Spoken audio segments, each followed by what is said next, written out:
Jedan običan dan.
Putovali smo na Ohrid na međunarodni festival.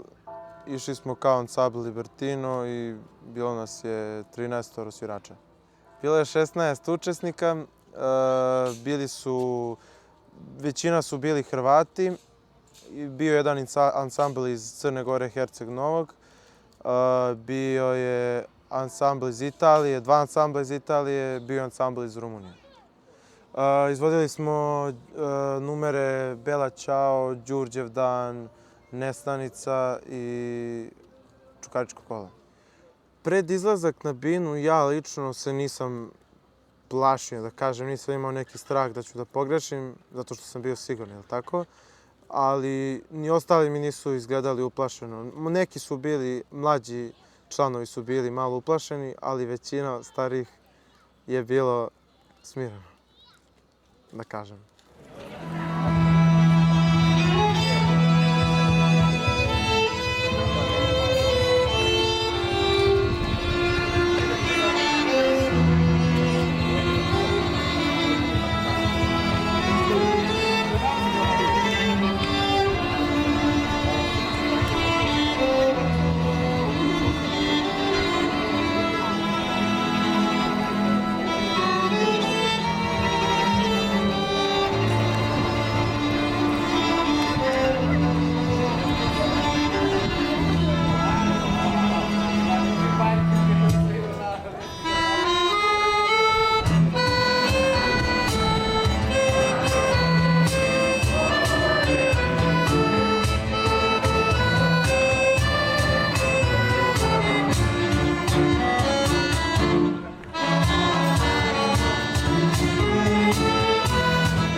Pa reakcija publike je bila neverovatna, svi su počeli u aplauz i mi smo se osjećali tako ponosno na sve nas kao članove i grupniji taj ansambl. Osjećaj je baš ponosan, osjećaš se nekako drugačije, nije kao, osjećaš se ponosno. Jednostavno, predstavljaš svoju državu, svoj grad i mjesto u kojem si odrastao. Druženje je bilo fantastično, stvarno puno smeha, duhovitih šala i svega ostalog. Ohrid ću pamtiti po nezaboravnom događaju i jednoj velikoj, kako da kažem, novom doživljaju jednostavno.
Išli smo u obilazak grada, išli smo na Sveti Naum i uglavnom smo obilazili grad. Najveći utisak je na mene ostavilo krstarenje brodom, zato što je na Svetom Nau divna plaža i isto manastir. Ohrid ćeš pamtiti po čemu? Po lepom druženju, po avanturama i po najboljem sviranju do sad. Osjećaj je ponosan, predstavljati svoj grad i svoju državu.